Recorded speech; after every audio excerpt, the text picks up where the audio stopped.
never mind the casting couch in the background. I am still filling out my new office in Thailand. Yes, I'm in Thailand currently. But listen! Shut the fuck up, because I'm about to tell you the most important information you are going to hear today. Is it the cure for aging? Nay. Is it when we're going to colonize Mars? Ew. Is it how to stop your favorite YouTubers from retiring? I wish I knew. None of that really matters. In fact, it pales in comparison to the information I am about to sweet yell into your baby omimiers, okay? And read it and weep, because what I'm about to tell you is the greatest crossover of 2024. Monster Girls times nuns! Honestly, I love scrolling around on random Japanese manga websites just to see the new releases. I'm a manga fiend, okay? This blood, it craves and only devours fictional flesh. As I was perusing on this website, my eye caught the beginning of a title called Fujin no Sister, which means impure sister. And of course my head just goes to, okay, just another incest manga, what else is new? But then my eyes lowered just a bit more, and I was shooketh. So my heart skipped a beat. I've decided to read the rest of the title. And the title was Fujin no Sister Tachi Zange Shinai. Or in English, Impure Sisters Never Repent. Now over the years, we have talked a lot about heart-stopping, mouth-dropping, vocal cord awoogaing anime girls. In all different types and tags. We know them, we love them. Be it anime milfs, yanderes, succubuses, everything in between. And yes, there will definitely be times where I will say the words, wow, if you don't think this tag or this type of anime girl is the best, then you are the worst. Or if you like this type of anime girl or this tag, then then you're the worst. Obviously, everybody has different opinions. My word isn't law. At the end of the day, you like what you like. Unless you whisper the words to me, Monster Girl times none equals bad? Then I'm sorry, but in the law of Sid country, that counts as treason. And for that, it is instantly the guillotine. For you and all your fucking anime waifus. There is no coming back from that. So clearly I'm passionate. And needless to say, I read it. Obviously, I read this manga, and I need to talk to you guys about it a bit, okay? But before we move on to that, Happy New Year, everyone! What's that? You started your 2024 without securing your dream of getting a hot anime boyfriend? Wish you had a special someone who could whisper sweet nothings into your ears when times get tough through a glass screen? Well, thanks to the sponsor of today's video, Love and Deep Space, you can finally live out the ultimate fantasy. We did it, guys! We won! In the sci-fi world, you, as a deep space hunter with superpowers, must confront unknown dangers deep within the universe and fight for humanity alongside your love. With in-depth customization options, I was able to alter the main character's appearance and voice to my liking, proving definitely that I am the true main character in this anime called life. I got up close and personal with a variety of different characters who all have their own unique yet rich interactions. That the amazing voice acting and ASMR audio quality made me feel like I was right there. What is it? Are you feeling unwell? Practically laying down with the new love of my life. Will you go for the strapping artist, your childhood sweetheart, or the aloof doctor?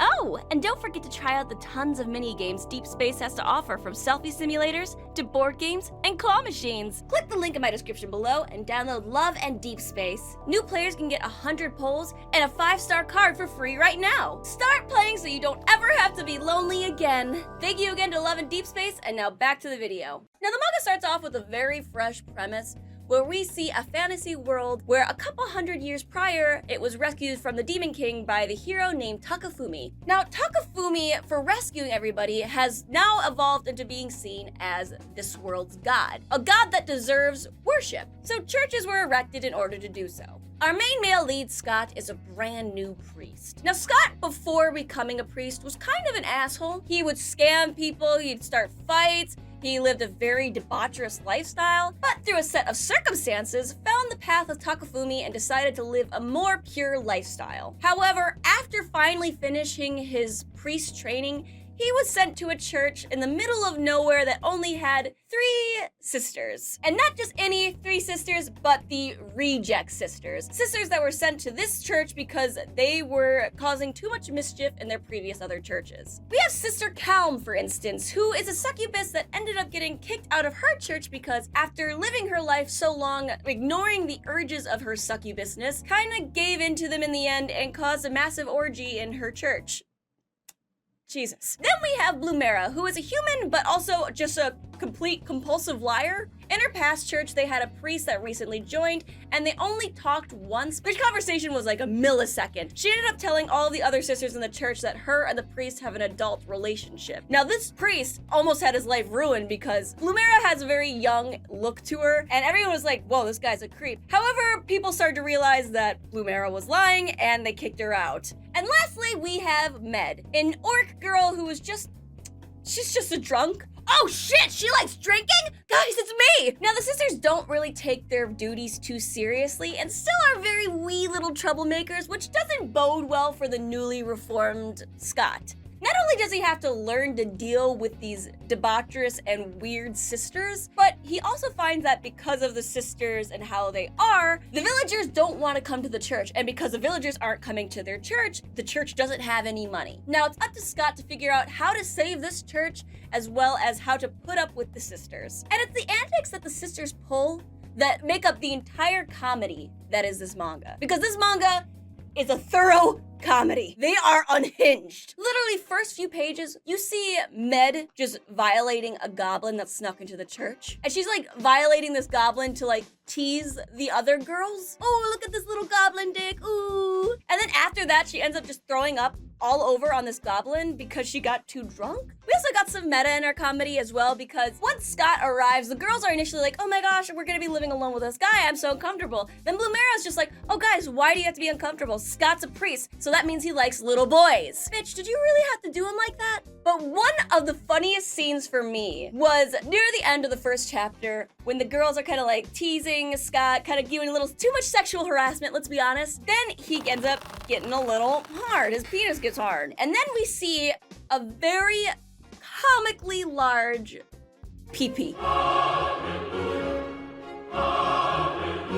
They're just fucking praying, being thankful for this large ass anime fucking dick. Just like fucking yes! And it's funny because I don't think I've ever seen nearly as large of a manga or anime pee-pee in my life, which just added to the humor. And the art in this manga is just, it's perfect. It adds the right touch of comedy in the facial expressions of the girls, be it when they're making overtly sexual comments, or be it when they're just being absolute menaces. But the detail kind of ends there because this manga isn't a hentai. Not even nipple comedy. You know, like the ecchi mangas that would be like, oh, we aren't hentai, but oh, I just fell over and randomly here's my nipple, like out of nowhere. But there are ecchi scenes. And although there are ecchi scenes, everything that would be initially shown, be it like a little bit of nippies, or obviously like when I was talking before about the pee-pee, they are blocked by blankets or like a shining light or, you know, that kind of censored. So even though there are lewd references and jokes, there never really, or at least not yet, has been anything to show sexually for it. So it's okay to read this in public, guys. It's okay.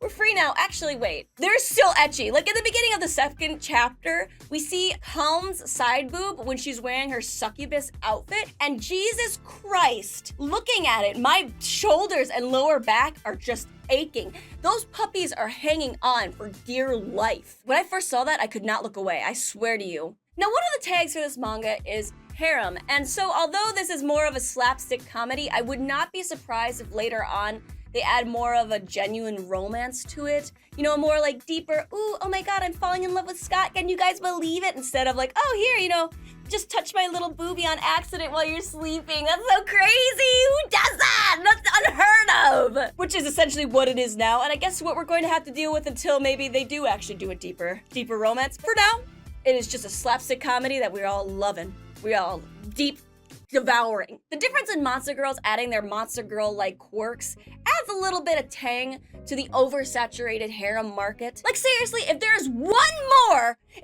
one more made anime girl harem series,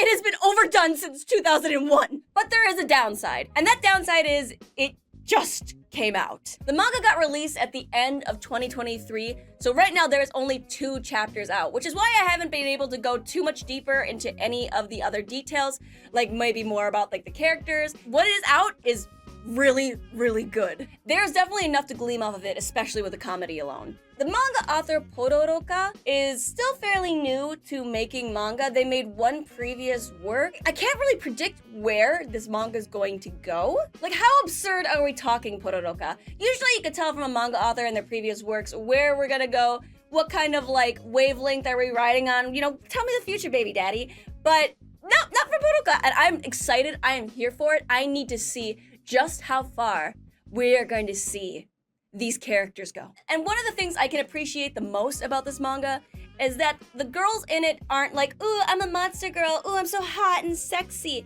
but they are actually funny. There's a genuine comedy that you see in this manga that you don't see anymore. Usually in an ecchi harem comedy manga, it is just always about, you know, the girls still seeming attractive. You don't really see their bad qualities. You don't really see them kind of fucking up and being genuinely shitty. So compared to this one, this was like a breath. I know I've seen this, I probably said it already a million times, because to me, this really was a breath of fresh air. When I opened it, I thought, Monster Girl Nuns, say less. And when I closed it, I thought, it's a series I'm going to be following for years to come just because it is a million times better than anybody could have anticipated. Without a doubt, it is a must read. It is brand spanking new. I have no idea where we're going with it, but you guys better believe that I am here for this roller coaster ride, baby. Let's fucking go! Either way, thank you guys for watching this video. Please remember to like, comment, and subscribe. And if you're thinking about supporting this channel, then please check out my Patreon link in the description. It is all right there. Thank you guys again, and bye!